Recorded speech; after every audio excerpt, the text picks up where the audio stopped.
Welcome to CXOTalk, episode 852. I'm Michael Krigsman, and we're discussing enterprise AI strategy, looking at algorithms and ecosystems. Our two guests are Anindya Ghose from the NYU Stern School of Business and Ravi Bapna from the University of Minnesota Carlson School of Business. Together, they have just published a new book. Anindya, this is your second appearance on CXOTalk, so welcome and tell us about your work. I am a professor in the business school at NYU. My research interests at the intersection of causal inference and machine learning, where I essentially help companies of various sizes, small, medium, large, figure out, what to do with their data using a combination of, both predictive and causal inference techniques. But most recently, I've been immersed in some really interesting litigation cases, testifying as an expert witness for some of the largest tech companies in the country, including Google, Meta, Apple, Snapchat, Pinterest, and so on. Ravi Bapna, this is your first time on CXOTalk, and I'm thrilled that you're joining us. Welcome and tell us about your work. I'm a chair professor of business analytics and information systems at the Carlson School of Management at the University of Minnesota. I also direct the Carlson Analytics Lab and the Analytics for Good Institute out there. We started teaching this stuff, what people are calling AI today, almost 20 years ago. And at that time, we were excited about all the data that was coming out of the internet, right? That .com revolution, people were writing reviews on Amazon, and, that was so insightful in terms of learning about consumer preferences. And then came the mobile revolution, Anindya wrote a book on the mobile revolution. Then came the social media revolution, and the data kept growing, but companies' ability to harness that data and make better decisions, actually that gap has become even bigger. And I think that was, the motivation for writing this book, which brings in almost, between the two of us, 40 years of research. And the book itself was almost 3 years in the making. So we're really excited to chat about it today. There is a missing narrative where everybody's just talking about the negative aspects of AI, even though we both realize that there's a lot of positive upside to AI. You do describe this framework called the House of AI that's foundational. Do you want to tell us about that? And I have an image of it that, as you talk, I can display on the screen.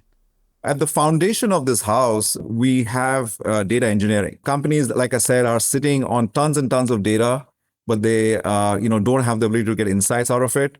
And in the Carlson Analytics Lab over the last decade, we've done 130 plus projects with 90 plus companies.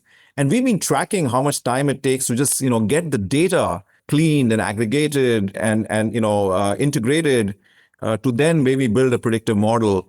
And it's in the range of 60 to 70% of project time actually, is spent in just working the data, which then sets up, the four pillars. So above the foundation of data engineering, we have the four pillars of descriptive, analytics. So there, the idea is let's go beyond just, doing reporting and visualization to maybe use machine learning to, find patterns of co-purchases in products and use that to recommend new products, right? Amazon was doing this 25 years ago. Right. Let's go ahead and, do what, banks do really well in detecting anomalies, like finding, things that are out of pattern and, maybe that's a risk, maybe that's an opportunity. And then also things like, grouping customers. So there's the descriptive pillar, then there's the predictive pillar. You might, as a company, want to predict, will my customer churn, right? Or maybe you're an HR group and you might want to predict whether my employees will churn or quit, right? And so there's that's, by the way, the bulk of the work and the value that we see going forward next 3 years. There's the causal analytics, separating correlation and causation. It's a muscle that a lot of people don't exercise that well. There's the prescriptive pillar. And then we have a few layers, and maybe Anindya, you want to get into the layers perhaps. As you were walking us through the framework, an important sort of, recommendation or lesson for practitioners is that not to get too enticed by the modeling first, but rather spend most of your time and resources in the data engineering part. And so one of the things that Ravi and I talk about in his book is, at least 70% of your time should be spent in cleaning up the data, because most of these data sets that are available out there are being generated, right? They are tend to be like raw and messy. So you got to clean it up. And a lot of the organizations we have worked with have made the strategic mistake of not spending enough time cleaning up the data and then sort of, jumping into the really cool prescriptive, descriptive, predictive, and causal pillars that Ravi was talking about, right? So that's sort of, one thing to keep in mind. But just sort of building on what Ravi was saying, above all of this, obviously both Ravi and I are sort of very cognizant of the fact that we care about fairness, and so we care about equity, we care about fairness. So at the very top, as the business leader or the practitioner is telling the story about, this house of AI, they have to make sure that they're cognizant of the importance of spending enough time and resources and making sure it's fair and equitable, right? Whatever input data is coming on, whatever is being generated. But I think, and one of the things that I would say is what's really interesting is because of generative AI, it adds another element to this fundamental, these 4 pillars and the data engineering thing. So I think we're in for a pretty wild ride in a positive way, because there's a lot of upside that can be harnessed by practitioners. And, we walked the reader through in a lot of detail about how to go about doing it. And so it's all there in the book. Please subscribe to our newsletter and subscribe to our YouTube channel as well. Check out CXOTalk.com. How should folks that are in the enterprise that are looking at AI initiatives of all different kinds use that framework? The first step would be to make sure that you have a team assembled to clean up the data. This is the data engineering piece, right? Because a lot of organizations have the infrastructure to collect it, but they may not have the right people to, clean it up, curate it. Once you have cleaned up data from your raw data, then you're ready to kind of harness any one of those 4 pillars, right? Whether it's predictive or causal, prescriptive, and descriptive. And so it has to be done in some sort of stages, but it's also iterative, because as new data comes from your modeling techniques, you'd have to go back and revisit, whether it's all signal, whether there's still some noise, whether you have to curate it one more time or many more times. So I think what we've done in the book is given people a roadmap on how to do this sequentially. And the one other thing I would add, which was Ravi was saying as well, when we talk about these 4 pillars, a lot of people will say, yes, we have the skills to do predictive, right? But I don't know, Ravi, what you think. Like my thought is that increasingly the importance of causal inference is just staring right at us, because, if you cannot understand the why, you cannot scale up your recommendations. There is kind of this myth right now with all the hype around generative AI that's the end all. That's what definition of AI is actually, right? And, I think large chunks of value for organizations in the next 3 years, at least 3 to 5, we can't project beyond that. That is still going to come from the 4 pillars that we were talking about. The catch is, though, that Gen AI actually is going to help you do these traditional AI better, right? So that's one part I think that's really, really important. And Michael, to your question about how organizations to start thinking about it, we can talk about why, for example, organizations are unable or not in a good position to distinguish correlation and causation, right? How come they're not, deploying the full scope of the house of AI right now? And, our view is, and Anindya and I have been talking a lot about this, that there are 3 I's. There is basically inertia, right? Which is a very, very powerful force. The status quo always wins. And especially if your executive level, your leadership, if they are not familiar with this language, like if they haven't seen a framework like this, they don't know the use cases, right? For them to, change their current way of decision making to do something differently, right? Whether it be for demand forecasting, whether it be for, optimizing the inventory, inertia is a big force, right? There's also what we will just call plain and simple ignorance, right? Lack of awareness for all the use cases, all the potential. And I think that's a big part of what goes on in the book. We have use cases in literally every aspect. And also from our experience, right? Our projects span every industry and every function, right? And the final thing is lack of imagination. Right. So I think the most creative solutions that I've been part of in the last 20 years, and Anindya, I'm sure will agree, have been somebody thinking out of the box, right? Oh, if I can do X and Y, put these two pillars together, right? I can maybe trend spot, right? I might, and you see examples of companies, like, General Mills in my city was the market leader in Yoplait, in the yogurt category. And suddenly, one fine day you have Chobani, right?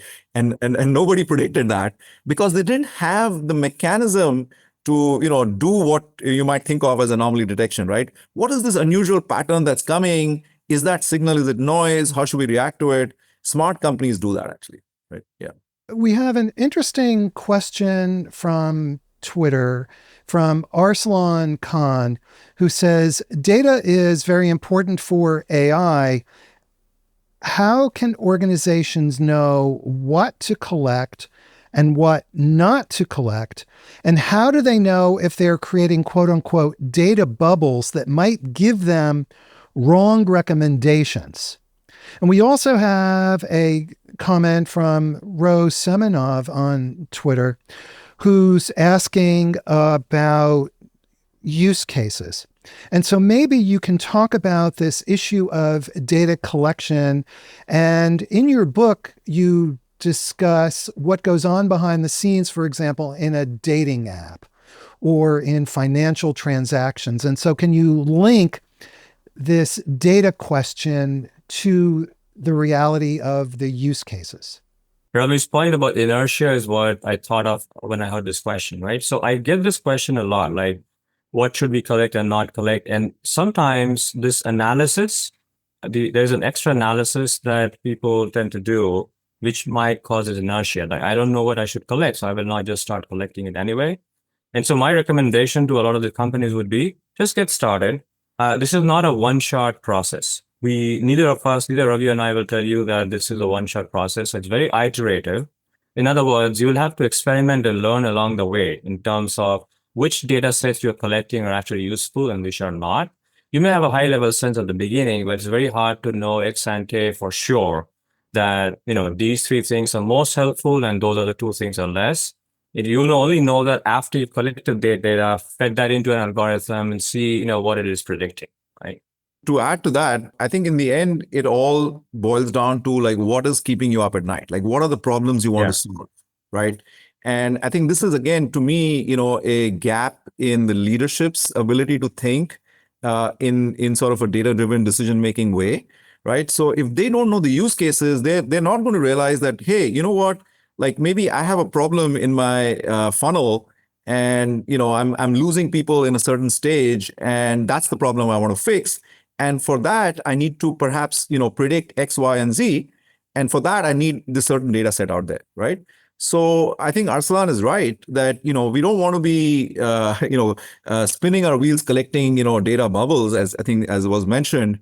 We have to drive this based on use cases, right? And once we identify that, okay, this is the problem I want to solve, then I think we can start bringing in disparate sources. And that's the beauty of the world we're in today, that we can integrate, even to build a model of, let's say, customer churn. We can look at, in the past, it would be, people would look at maybe demographics, right? They may just look at, maybe they would go beyond that and do psychographics, right? But now we have behavioral data. We know what people are actually doing. What are they buying? What are they saying? How are they likely to refer a customer? Are they likely to, review a product? So there are so many other behaviors. Are they talking about your product on social media, for example, right? And the smart, players in this space will integrate all these data sources, but it's driven by the problem they want to solve, right? And my conversation often with CEOs and talking to them is, what's keeping you up at night, right? Let's start there. Like, right? How good is your demand forecasting, for example, right? You'd be surprised how terrible Fortune 500 companies are in just forecasting demand, and think about all the downstream implications, the decisions that are based on that, which, if your forecast is 10% off, there are 20 other decisions that you're making badly based on that. Yeah, I mean, we see that with like marketing mix modeling and attribution modeling. Like 75-80% of marketers understand the importance of it, but they're still sort of, figuring out how to do it, which is why a lot of the projects we did, even at NYU's MSBA program, involved that, right? But Michael, going back to your question about dating, can I give you my favorite dating statistic? So in our book, we talk about this. 2 spelling mistakes on your dating profile will reduce your probability of finding a soulmate by 14%. 14%, 2 spelling mistakes. Okay. So we all need some soulmates, So this is where AI is really, really helpful, right? I mean, obviously we are being somewhat fastidious, but it's a fact that, people do make typos and grammatical and spelling mistakes in their profiles, and that does end up costing them. And so an application of AI would be a very low hanging fruit, right? Is, use AI to essentially prevent these very simple preventable mistakes from happening. And so I've done some work for Tinder a few years ago and Match.com, and Ravi's done a lot of work with dating companies too. So I think, we can give some dating advice in addition to AI advice as well. This is a first for CXOTalk where we're giving out dating advice. So if you're dating, you have to be really, really careful on your dating profile. I just want to remind everybody that there is a tweet chat taking place right now. Pop your questions into Twitter using the hashtag CXOTalk. If you're watching on LinkedIn, just put your question into the LinkedIn chat. Take advantage of this great opportunity to ask these 2 professors pretty much whatever you would like. And we have another question on LinkedIn, and this is from Michael Walton, who says, what are your thoughts on AI for food R&D and food manufacturing? In Minneapolis, we have a very big, food and ag, business. We have a cluster of companies, right from, commodities like Cargill all the way up to, brands like General Mills. And all of them are pretty deeply involved in thinking about AI in a variety of different functions, right? So I think, if you start thinking about where does food come from, right? And, in my lab, in the Carlson Analytics lab, we have been working, for example, with Land O'Lakes for almost a decade, and helping farmers make better decisions, right, about the food that is produced that we eat, right? And in a typical year, a farmer has to make about 40, very important decisions, right? What seed to use, how much to water, how much to fertilize, where to fertilize. So we are starting to get to a stage where we can do this in a precision ag kind of way. Right, AI models can distinguish between a wheat stalk and essentially weeds out there. So you want to optimize kind of the whole production function of farming, and many companies are chipping away at different aspects of this. John Deere is doing that, Land O'Lakes is doing that. And upstream, if you start thinking about it, you get to a big brand, something like General Mills, or others, they are constantly on the lookout in looking at how their different channels are working, how are influencers playing a role in getting their product to be the product of choice on a shelf, and lots of models that are being used to predict that out there, right? So to me, it's sort of a end-to-end play, and this is, by the way, true in almost every sector that impacts us on a day-to-day basis, right? Food being no exception. Yeah. I just mentored a high school student recently, Michael, who wanted to do a research project on trying to figure out the predictors of corn consumption and corn growth.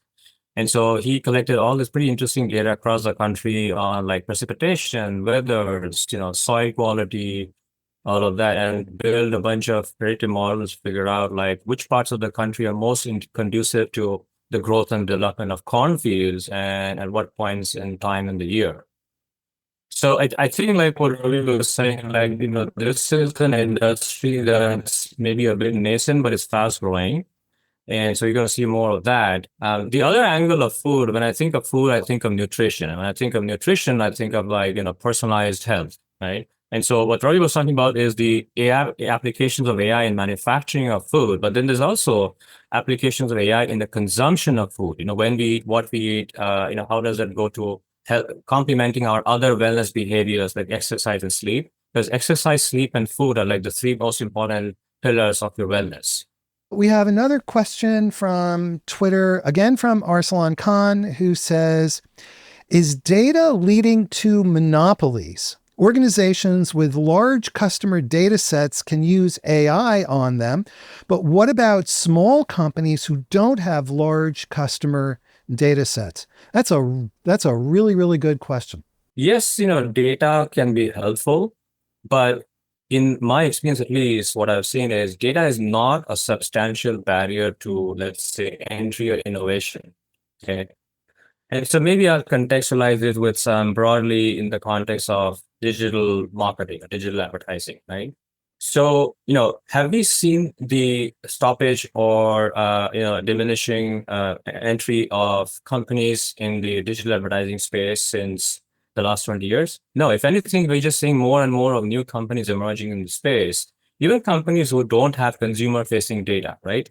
Think of the trade desk. The trade desk is now competing head to head with some of the largest tech companies and beating them at their own game. Think of Criteo, another digital advertising company with no consumer-facing products. When they enter, they have zero data, but they build it up from zero, and now they're competing with all the big Silicon Valley companies, again beating them in their own game. So my experience is that while data is definitely helpful, it is definitely not an entry barrier. So even if you're a small company, and I just dropped a couple of these examples, but there's many more. In addition to Trade Desk and Criteo, there's like Magnite and PubMatic. There's so many of these companies who were nothing on day zero, but today they are public listed companies giving the well-known tech companies a serious run for their money. And a couple of things to add to that. Number one, even with, I would say small or reasonable size data sets, you can, use the house of AI and get lots of insights that you're not doing right now, right? So this should not be an excuse not to, for example, think about, let's say, even understanding your customers better using segmentation, right? Or, let's say building a predictive model as to who should you, let's say, target for your next promotion. We have seen examples of huge success, huge lift coming with, 2,500 rows of data, right? Not 25 million rows of data. So that's not an excuse. You can, you can start using the house of capabilities out there, right? Literally from, Amazon, when it started out, was, didn't have a lot of consumer data, but they were still giving product recommendations, maybe using an algorithm like association rule mining, right? Which is just based on, hey, what are people buying and what is co-purchased, right? Even as something as that, simple as that, is low-hanging fruit that literally every company that has, like 1,000 transactions can use, right? And the other point is, I think, and Anindya and I were talking about this the other day, is that generative AI is going to enable the way it is set up, right? It actually takes away that advantage of large data monopolies, right? So, if I want to build a sentiment classifier in the past, right? Like I build a product review and I want to, build a model to say, is this positive or negative, right? I might need, a reasonable size data set. I might need, 10,000 rows of labeled data to figure out, to build a good model that will have, good performance and be accurate. Okay. I can just ask that question in a prompt to GPT right now, and it'll give me the answer, right? So every small business can, access that capability. And by the way, and we should get into this, generative AI can also actually, build some of these models for you, right? If you have a small data set and you don't have a data scientist to, build a, XGBoost, a machine learning model to predict something out there, like generative AI now has that capability. We've already been piloting that actually in the courses that we teach, in our universities. And so I think to me, I don't buy that as an excuse. Right? I think everybody can start climbing, this ladder. And in fact, the last chapter of the book, sort of, the metaphor we use in that chapter is basically like the AI summit, right? So I think Anindya is a mountaineer. I spent a lot of time in my youth hiking in the Himalayas. I went to Everest Base when I was 15 years old. And this base camp is data engineering, right? Once you get to Basecamp, then you can start doing many other things, right? Like descriptive and predictive, maybe get to, Camp 3, where you start thinking about correlation and causation. Everybody can start thinking about it and everybody can benefit from it, right? So I think, I often hear this as a sort of an excuse, but I think people are not understanding the space well enough to sort of claim that actually. Yeah, this is the inertia we've been talking about, right? Like this is that analysis paralysis leading to inertia, which leading to the lack of innovation, and maybe that's the fourth I, Ravi, we should think about, right? So ignorance, inertia, lack of imagination, leading to lack of innovation. But isn't it true if you have a small data set, you will be at a disadvantage in personalization in many different ways? Not really, Michael. Actually, now with generative AI, right, we have this ability, there's a particular technical aspect which we call fine tuning, right? So we can take an existing generative AI model, and even with a small data set, we can, change the parameters just enough so that we can customize, for a small startup out there, right?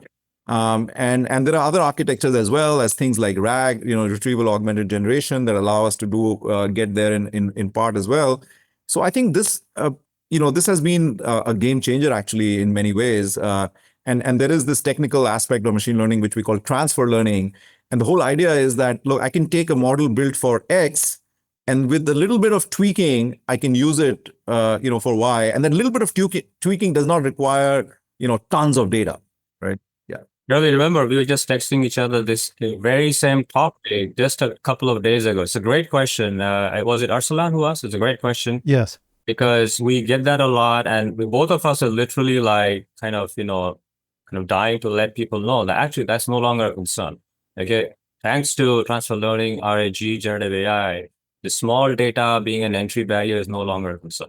We have another question from Twitter, again from Ravi Karkara, who says, can you shed light on why the world needs to have policy and discussions on ethics?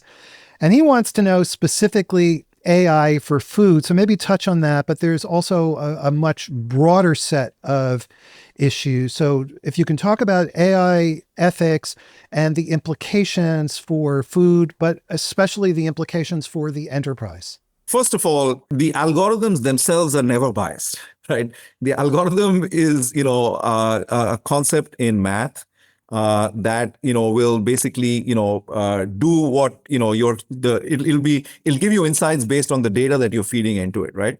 So what are the data we're feeding into it? Let's take some examples. Amazon was called out several years back for building a resume screener that was biased against women, right? And in fact, Goldman Sachs and the Apple Card, I think, had a similar issue, again, in terms of gender bias in AI algorithms, right?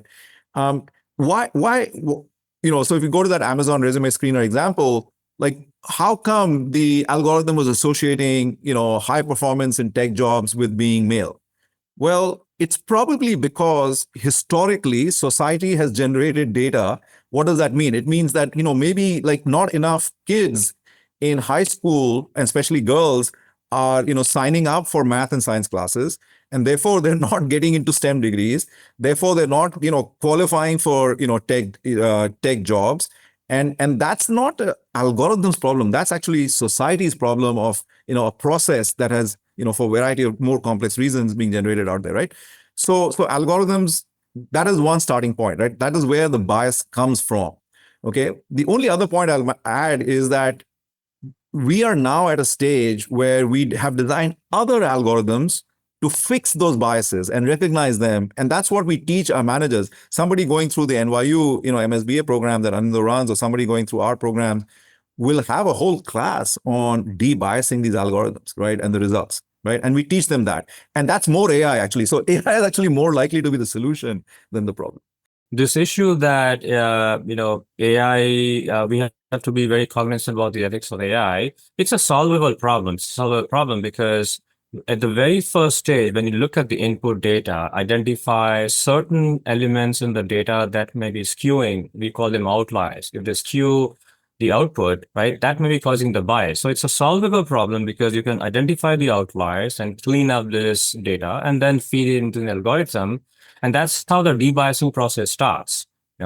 So, but I think what has happened so far is a lot of conversations have, because of the cottage industry I talked about, have talked about just that one side and not talked about the fact that it's a very solvable problem. It's really not rocket science. We actually, like we said, we teach this in our MSBI program, and we see great results out of that. So fear not. I guess that's the message. What we have today, and one of the components of the the middle layer in our house of AI is reinforcement learning. So this is a very, very powerful approach that is predicated on this idea of explore and exploit. So what is explore and exploit in the context of screening people for, let's say, job interviews?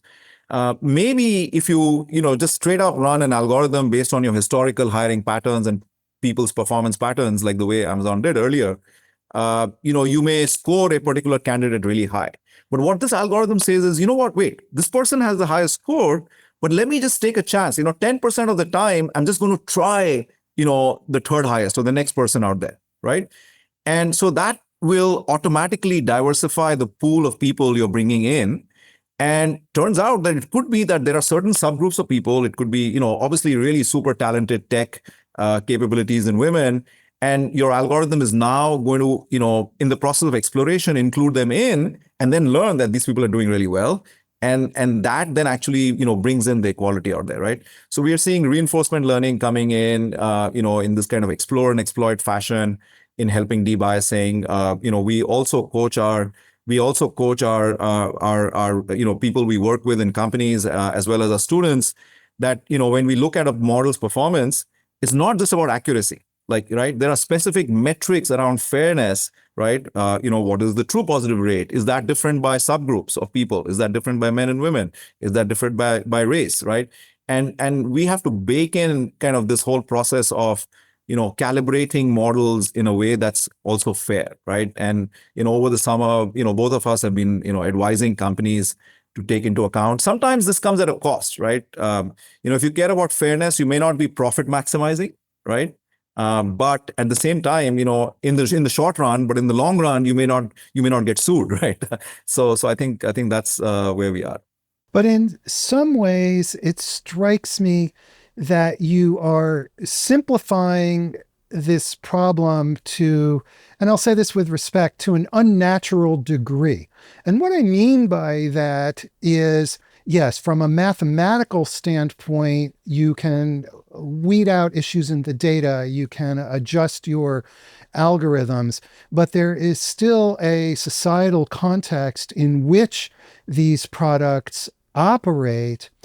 And that is where problems tend to arise, which is why there's so much emphasis around the world and in the United States, especially in Europe right now, on AI regulation.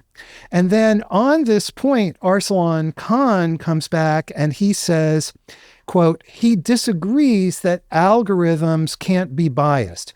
He says his daughter, who's 9 years old, was pointing out that the Tesla screen was showing only the silhouette of a man, even if a woman was crossing the road.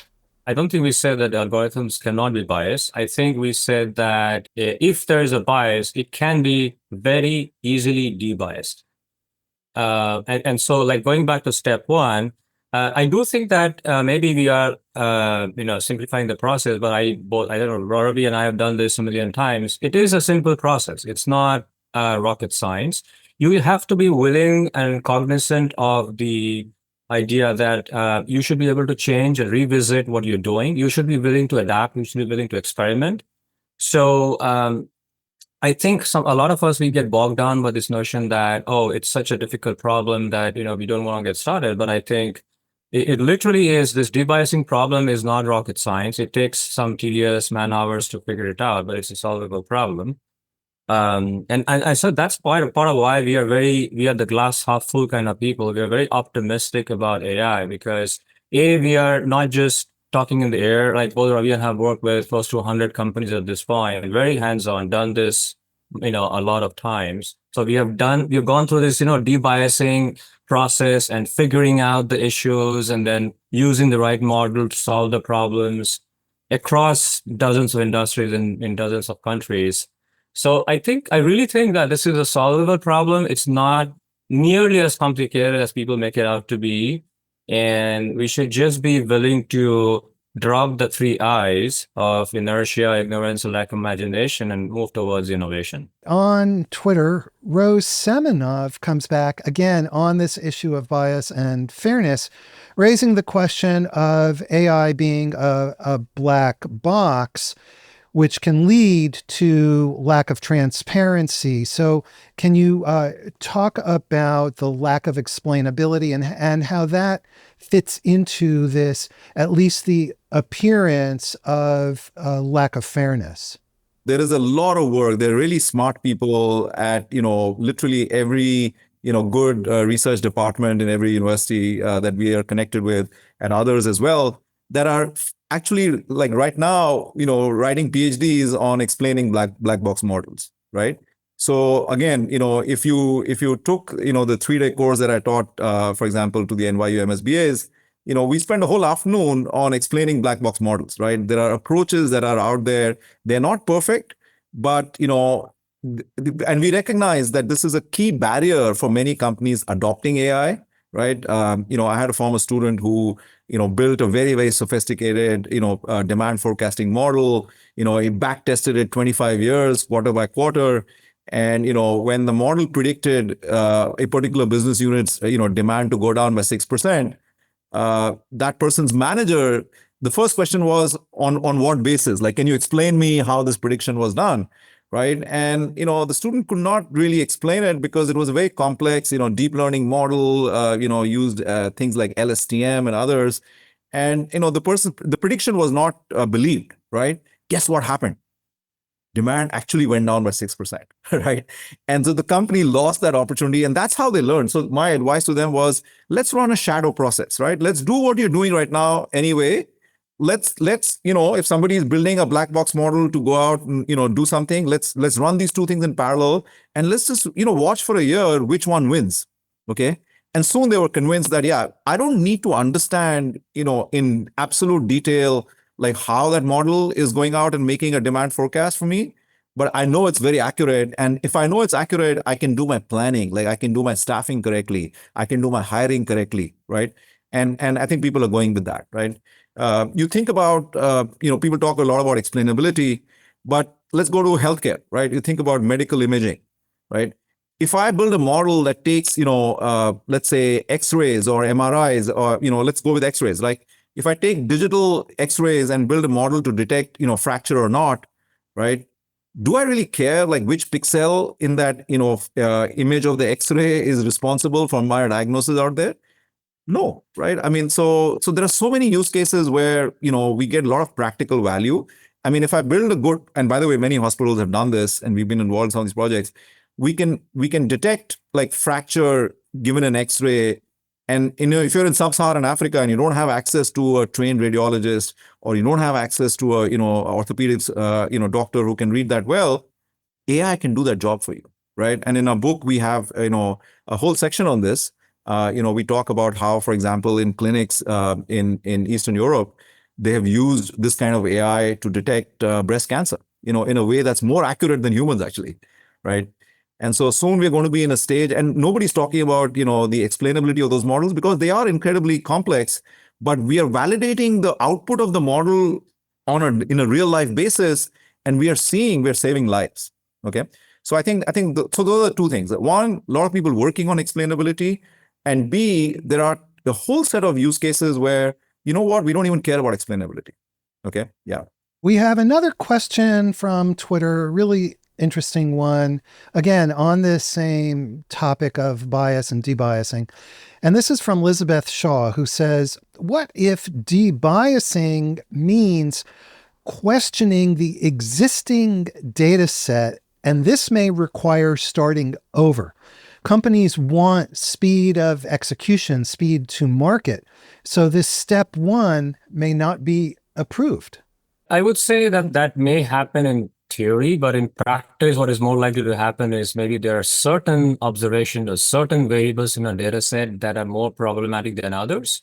And so I don't think I face a scenario where the entire data set is problematic from the very beginning. And so more likely what I have seen is, let's say a data set has like 10 variables and, 7 of them are fine, but 3 are problematic.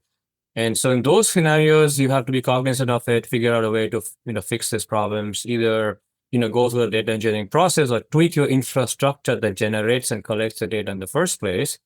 So, I guess my brief answer to that question is that the more likely scenario is that you will have a mixed bag where some parts of the data set are just fine, the other parts may be problematic. And so now we do, the world does have a lot of tools to figure out whether it's extrapolation or imputation or curation to fix those problems. The broader message is that, we have to recognize that this is an issue. So it's great to have a conversation about this.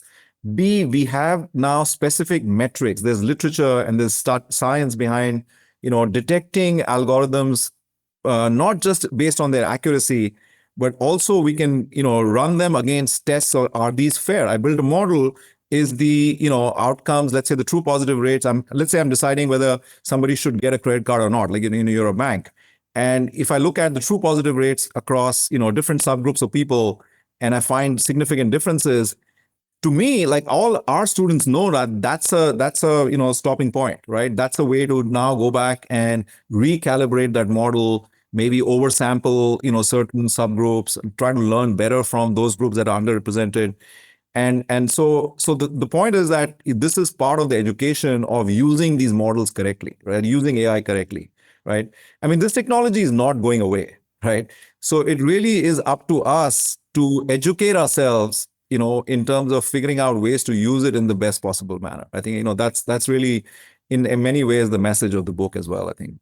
Again, from Arsalan Khan, who says, if organizations deploy biased systems that cause a problem of some sort, and these organizations are not aware of the bias and a problem arises, who should the consumer sue? Who is responsible overall for this AI? Well, if you're in the US, we are a very litigious society, so it's very easy to sue. That should not be a problem. Overseas is hard. But again, I would just maybe question the premise of the question. I would question the premise of this question that if the organization is working on biased data set, and there's multiple scenarios that, first of all, to what extent is there bias in the data set? Is it meaningful or is it trivial? Bias can be of two kinds. Bias can be meaningful when the most important output variable is biased. Bias can be somewhat trivial if, let's say, something is tertiary that is biased, right? So you need to figure those things out first. And like I said, there's a very easy roadmap to actually fixing these problems. You don't need, any rocket scientists. A good data scientist can fix this problem. And then I think most organizations are cognizant of the importance of this. So at least in my experience is that there's more good than bad out there in the world. Okay, so the CEO, the CTO, the CIO is not intentionally trying to get to us. Okay, they're actually trying to solve some really important problems. And so in the course of that, they may inadvertently, work on algorithms and data sets that may be not exactly debiased, but important thing is they're cognizant of it. And the vast majority, if not all of them I work with, at least in 50 companies in 12 industries, they're actually willing to fix this problem. I haven't met anybody who will be like, once I tell them there's a bias problem, they'll be like, oh yeah, don't worry about it. I've never seen that. There are examples outside of AI. For example, there are recalls. The FDA recalls food if there's a problem that the company was not aware of. There are vehicles that are recalled if General Motors or Volvo or whomever releases a car. So we have history to deal with unintentional issues and implications. But let's move on. We're gonna run out of time. You talk a lot about ecosystems with respect to AI. What do you mean by an ecosystem, and why is that so important? This is a very fast-moving, complex, intangible kind of general purpose technology that, again, we started off by saying that not many people truly understand, which was the whole purpose of writing the book, to try to demystify it. And as a part of that, I think what we have seen, and also the companies that are in the Twin Cities area, we have, fortunately great partnerships with, almost all the, medium-sized and Fortune 500 companies in our area. they have realized that having access to a place in a research one university like, the University of Minnesota, like the Carlson Analytics Lab, where these, companies can come to us with questions and we can help them, solve those questions and answers with teams of graduate students supervised by faculty, right? And that for us has created a very, very vibrant ecosystem, that creates a, really virtuous cycle of our students learning really well because they're working on real world data, real world problems. It's not just, theoretical made up, questions that some professors come up with, and our companies get access to talent, before the market does in some senses. And they also get access to faculty and PhD student expertise out there, right? And I think the NYU ecosystem that Anindya has created is very similar, I would say, probably. We have something called a Capstone Program, which is, as real world as it gets. So in the Capstone Program, our student groups are embedded in real world companies working on real data sets with real problems. And then they have a faculty advisor, like Ravi's been an advisor now. I'm the program director, so I get to be pretty hands-on as well. I think so, to your question of ecosystem, I look at this as high level. It's just got to be a joint collaborative effort of academia, industry, and policymakers. The trifecta has to be involved. And the good news, I think, is they are involved. And this is a journey. We're obviously learning around the process. But I think the good news is people. 2 years ago, if you told them you run an AI program, people will say, "Oh, what kind of nerdy geeky thing is that?" But after ChatGPT, everybody wants to be on the AI roadmap. So it's good. So what are some of the workforce issues that you're seeing in the companies that you consult with? I'll give you a very crisp example. We have seen now over the years that, and to put it lightly, every John Doe and Jane Doe can do prediction modeling, but very few people can actually do causal modeling. And so one of the workforce-related skill sets that I've been pushing and finally been implemented is that we have revised our curriculum to have significant presence of that third pillar Ravi was talking about in the house of AI, which is causal inference. Okay, so we give them a lot of econometrics training, a lot of training in like causal machine learning, a lot of training in field experiments. So as a workforce skill set, it's not enough just to be great at predictive modeling. You have to be able to do causal inference as well. And so we are now seeing more and more of recruiters coming back and telling us, this is really, really helpful for us because your graduates are tooled up. They're holistic. They're tooled up not just on the why part, but also, the what will happen next part and what is causing these changes part. So we feel very good about, this program and the skill sets.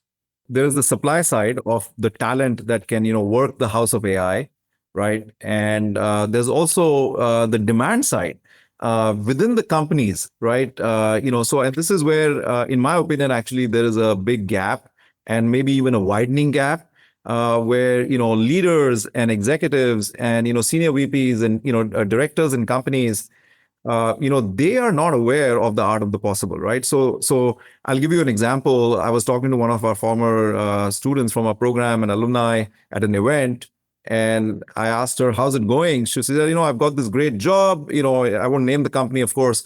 And I'm really happy. Like I'm getting a great salary. Bought a new car and settling in.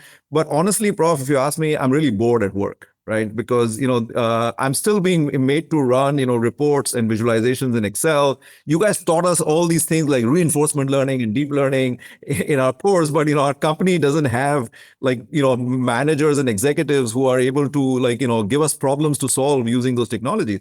And so that is what I call the demand side problem within companies. And so, we've been working really hard trying to bring in, cohorts of executives through executive education and others to educate them that, look, again, you guys are sitting on tons of data. You have maybe, lots of incorrect decisions because you're confusing correlation and causation. And, let's get on this journey. Let's start climbing that AI summit, right? And let's start, making business value. We have another question from Arsalan Khan. I'm going to ask you, there's a few more questions to just answer these pretty quickly because we're going to run out of time. Arsalan says, if organizations are doing AI that can impact people's lives directly, whether it's finance, housing, jobs, and so forth, Do we need some sort of government entity to have checks, to provide checks and balances? Or let me ask the question this way. What do you think about government regulation when it comes to, and policymaking when it comes to AI? There is some opportunity for regulation, but nobody knows yet what the regulation should look like. And so I would just urge some caution with the caveat that, look, yes, new technologies can be misused or used well. And so there is obviously room for some level of regulation, but let's not jump the gun and dive, go too far ahead with regulation yet, because all of us, including the two of us here, are still learning a lot of things. So we actually don't know 100%, what needs to be regulated or not. That would be my very high level answer. Obviously, it's a little more nuanced, but yeah. As we finish up, final thoughts, advice that you have for folks in the enterprise? Please read our book. I mean, not because, we're trying to sell the book, but Ravi and I truly have invested blood, tears, sweat for the last 20 years each, 40 years collectively. We are literally dying and very excited to share this knowledge with you. If I had my way, we would give the book for free to everyone. We just don't have that capability. So we would just love for you to spread the message, and we try to demystify this as much as possible. And we'd love to hear any feedback you have after you read the book. I would echo that and also just say that, like I said before, this technology is here to stay. If we start using it correctly, all the early evidence, the research shows that we are going to, get productivity gains. We are, going to not, replace human labor. We're going to augment it in the right way. So it's really, a matter of leaders getting up to speed, educating themselves, and figuring out, how to, do more better things, right? There is no shortage of, grand challenges to solve in society. And I think there is enough room for, businesses to innovate, right? So AI is going to be the new capability that's going to allow you to do that. And like Anindya said, we're super excited to be, Sherpas in helping people, climb the summit, so to speak. As you talk with so many different organizations of varying sizes, can you identify one big stumbling block? What is the biggest challenge that they face, and how do you suggest that they solve it? Should we go in turn? Well, it's the 3 I's like we started with, right? I mean, this is not, I think we already answered this. It's inertia. It's, lack of awareness. We call it ignorance, maybe a harsh term, but I think it's lack of awareness. And then to get to the next level, the nuance level, it's about imagination, right? That creativity.